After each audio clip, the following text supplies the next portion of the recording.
Okay, so now that you know the core method that we're going to work with, I want to talk to you about how and when to deploy this. The how and when is really important. The how to deploy this is important to understand because there are certainly times where you're not going to feel like doing it. I have been in rooms where people wanted me to speak at some level, and I definitely did not want to speak at any level, and I had to figure out a way to get myself there to be able to present something. So I was at a Chamber of Commerce meeting and this happened. I've been at town hall meetings and this has happened. And I've not had any interest in being center of attention for any period of time, but you still have to flip that switch. So the quick ways to flip the switch is to start with your body language. Shift your body language, pull your shoulders back, start to feel what that conversation would be when you're trying to trigger and flip that switch on. Start to feel it a little bit. Then start to think some of the things. Think about that person speaking. Think about that person that you really like to imitate and bring them up in your mind dominantly and start running through a couple of the little speeches that they have in your mind, sort of under your breath, because you usually have a minute or two to do this. And I'll give you a trick if you don't here in a second, but you start running through those things and what will happen is your training will just take over. Just like they talk about in the military, when a soldier gets in a situation and he goes, I don't know what happened, the training just took over and I survived, right? That's basically what's going to happen here. In fact, I've had experiences with this where I've sat back and just watched myself channel one of these people, like it might as well have been a channeling sort of thing, and I said the most amazing things and engaged people the way that I always thought that other person engaged people, and was basically a witness to it myself. And when you come out of it, you're going, that was awesome, right? Like, holy crap, I can't believe I did that. And when you have those experiences, it really builds your confidence very quickly. So if you don't have time to get into this, the way that you deploy it is you be honest. And there's nothing wrong with getting on a microphone and saying, look, guys, I wasn't expecting to do any speaking today.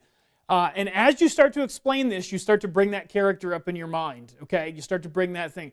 I wasn't expecting to do any speaking today. I'm not really sure how this is going to go, but you guys asked me to talk about this particular topic.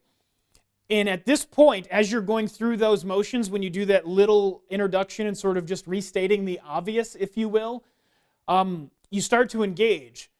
So from that point, if it was me and I was up there and I was doing to do a Frank Kern, so to speak, I would be like, all right, guys, I didn't plan on sort of being the center of attention at all tonight or coming up and talking at all. But it was really weird because I was sitting here listening to you guys and a question just sort of popped into my head like it was some mystical creature reaching into my brain and saying, Josh, ask this question. And sure enough, I'm up here now, I have the chance to ask you guys, so I figure, hey, why not take this opportunity to ask you, right? You see how I started to morph into something that might be more of a Frank Kern with that poppy sort of tempo to it, and now I'm in the flow. And now I can just roll with it, right? And the things that you might find yourself sometimes where you're on the edge of a cliff in your mind because you don't know what you're going to say next, and that can be the most nerve-wracking part of it. The training will take over. And if you have a moment of silence and you get stuck, you just say, so what I think I'm going to have to do here tonight, right? You use a little segue just to get yourself talking again, because when you have that pause, if that drags out, that's a moment of decision for a lot of people. And if your decision is to stop and sit down, you're going to kill your confidence very quickly. What you want to do is get yourself talking again so you can come into the whole mix, right? And if you have to, use the elements in the room around you. So maybe somebody's wearing a shirt that you like. Hey, that's a really nice shirt right there, right? Oh, I have a shirt just like that at home. My dog ate it. My dog tore it up and whatnot. And like, you go, well, that was supposed to be a joke, but I'm not very good at telling jokes, so, you get what you get. Anyways, what we wanted to talk about tonight, right? So you might go into this place of uncomfortableness, but you can throw it away as it's a joke, as a passing comment, as something that's not important, and then you'll catch that stride, and then you'll be, boom, right back into it, and you'll be able to roll with the next parts of the whole thing.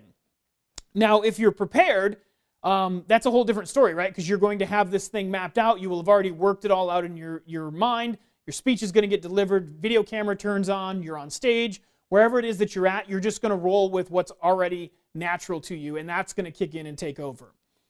So that's the how to get yourself into it. The when to get yourself into it, it's pretty simple, right? Whenever you have to.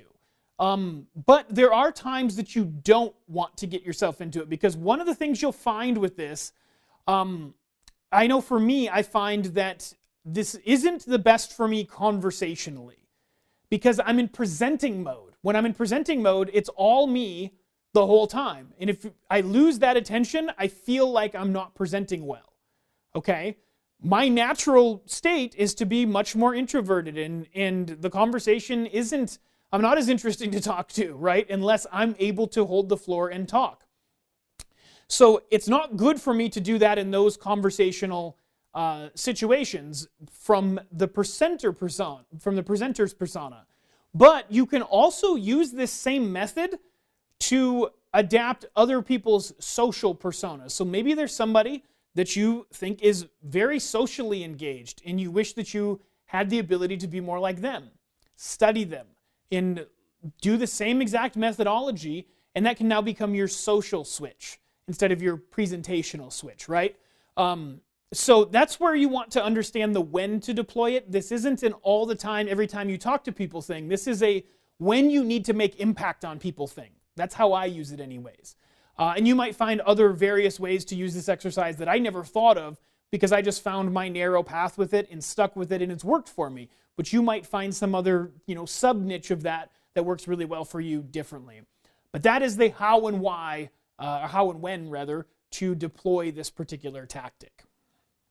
All right, guys, welcome to module number 3. This is the G in the magic formula, and it stands for general awareness. And general awareness is something that you're going to have not only from the standpoint of your own education in this mix and how this plays into everything, but also within the situation. And one of the things that you need to have general awareness around is your language, and specifically how you speak about things. If you're stuck in a place where your ums and ahs and all of these things that are sort of off the cuff, you're never going to be as persuasive and as impactful as you will be if you have the right language in place. And the only way you get the right language in place is you practice understanding what language to use. And that's going to change from room to room that you're in, or from thing to thing that you're doing. But you want to figure out what this language is, to have the right awareness for it.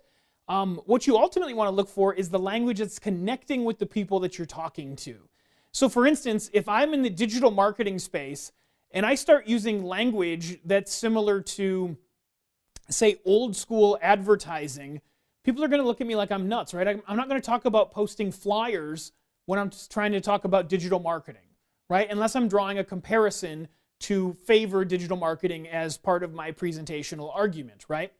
So understanding the right language to connect with the room is a very important piece of this whole mix.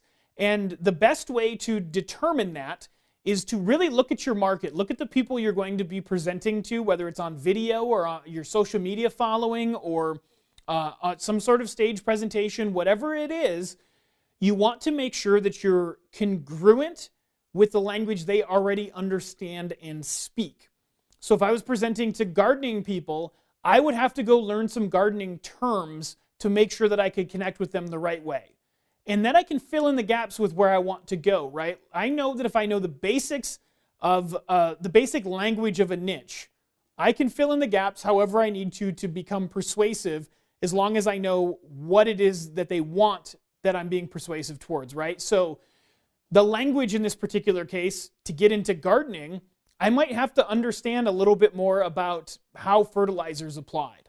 I might have to understand a little bit more about what moisture or too much moisture might do to a particular plant situation.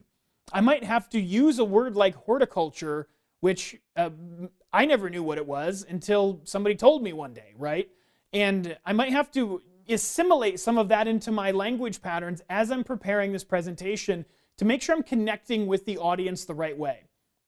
And that general awareness of their language is going to take you really, really far in being able to communicate with them. So in the context of digital marketing, if I was putting an ad together and I wanted to target horticulturists and I never used a word like horticulture, I'd have to understand what that means at a little bit deeper level. I'd go to Google, I'd look that up, I'd get some perspective, spend 10 or 15 minutes, maybe search some forums and see what questions people are asking and how they're being answered. So that way I have a general awareness of this particular aspect of gardening, because one of the things we're doing here is selling perceptions, right? We don't always need to be the expert on a topic to be able to influence on that topic.